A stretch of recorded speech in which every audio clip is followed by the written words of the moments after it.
mapagpalang araw po sa ating lahat. Magandang araw po sa inyong lahat.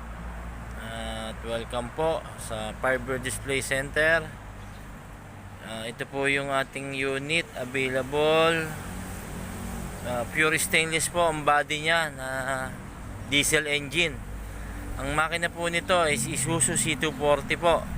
Pero ang body po niya hindi naman po masyadong mahaba. Sa mga mahihilig po sa hindi masyadong mahaba o tama lang po yung size ng body, ito po yung ating unit na maaaring may rekomenda sa inyo. Yung gusto po talagang for service lang at hindi masyadong gusto mahaba naman po na baga standard size ang gusto nilang body. Ito po pure stainless po lahat ito. Ang body nito pati flooring ho sa loob naka stainless po yan. Medyo malaki po yung gulong niya. Ayan, ang gulong po niya alam ko parang size 15 po. Mamaya po titingnan po natin. Then ito po yung bumper niya. Ayan, medyo simple lang po siya. Bumper niya. Ito po yung sa ilaw po, hindi naman po kadamihan ng ilaw nito. May mga sticker din po na nakadesign sa body niya para medyo may forma po. Pero yan po, stainless po yung buong katawan niya. Yung front hanggang sa likod po, hanggang flooring po, stainless po yan. At ito po, tingnan po natin yung engine bay niya. Ang makina po, ayan, C240 po na diesel engine. 5-speed din po yan, naka 3SM battery. Medyo malaki po yung air cleaner na ginamit dito. Yan, naka hydrovac na rin po. Vacuum type po yung alternator nya. Yun po, naka vacuum type. Kaya hydrovac na po ang gamit. Yung iba kasi yan, medyo mechanical pa pag hindi ho naka vacuum type ang alternator. Mechanical, ano pa rin ang gamit, fluid. Yan, ang gulong po niya is ang size po ng gulong niya is 205 by 65 R15. Bali 15 po ang mags nito.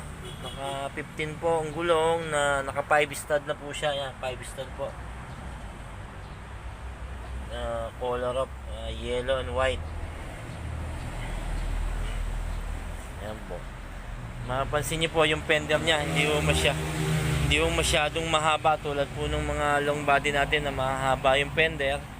Kaya yung iba po talaga gusto nila ayaw nang masyadong mahaba po yung pinaka front, yung pinaka muka. Kasi lalo na pag medyo senior na at gustong mag-drive pa rin, parang nahihirapan po sila pag medyo mahaba ho yung nguso. Ito po yung mga standard size na mga nguso. Parang hindi ho naglalalayo ang size nito sa mga natin, yung FPJ body natin. Pero ang body po nito is hindi po siya FPJ type. Lalo po yan, naka-baggy type yung windshield nya.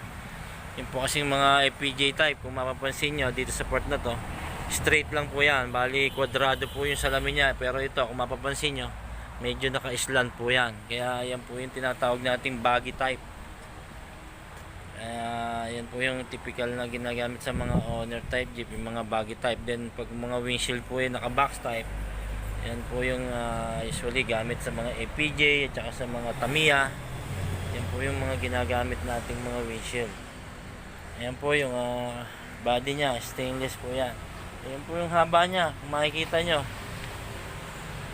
Yan, yung size po nya, baga pang service po o pang pasyal. Ito po yung unit natin na hindi masyadong mahaba.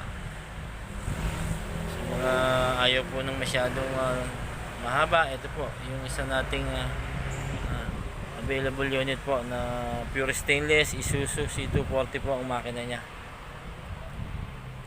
Ayan, may top load carrier na rin po siya. Ito po yung kanyang spare tire sa likod. Ayan.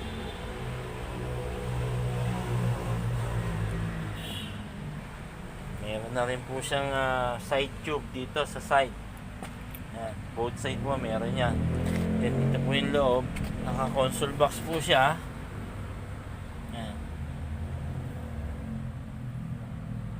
po yung compartment, stainless po yung compartment. Then ang upuan po niya, hindi po siya yung mechanism, yung mga ginagamit po sa mga FPJ na bangko, yung nakapix lang po, pero stainless po yung frame ng bangko niyan.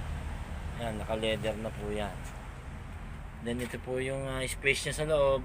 Yan, both side po siguro mga 2 o 3 kabilaan. Yan, malaki, maluwag naman po yung sa side. Then sa gitna siguro mga 2 o 3. Pang service lang ho talaga. Kung meron kayong pamimili, kasyang-kasya po dyan. Yung mga pinamimili nyo, may kasama kayong mga anak. Yan po. Tama po ito sa isang pamilya po. Ang masyal po sa inyong lugar.